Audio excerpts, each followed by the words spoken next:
Bonjour ou bonsoir, selon l'heure à laquelle vous nous regardez.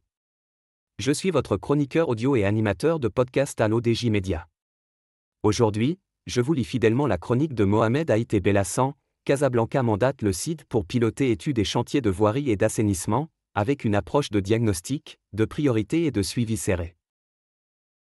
La commune de Casablanca confie au Conseil Ingénierie et Développement, CID, la maîtrise d'œuvre des études et du suivi des chantiers de voirie.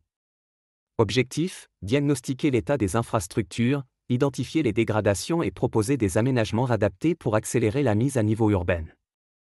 L'auteur ajoute que la métropole enclenche une phase de modernisation structurée et pilotée.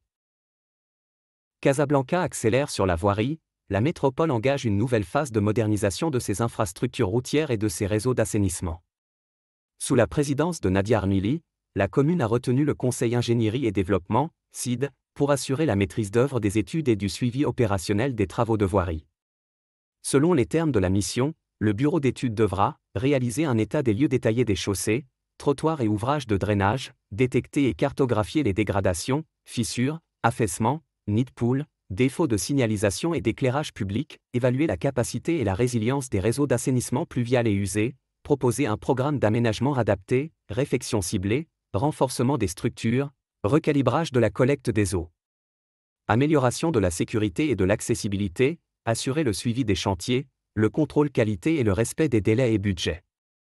L'auteur pense que l'objectif final est une requalification urbaine mesurable, au service des usagers.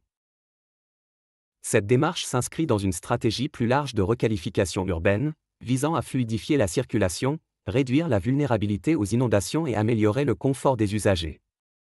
La commune mise sur une approche par priorité, fondée sur le diagnostic technique et l'impact sur la mobilité, afin d'optimiser l'allocation des ressources.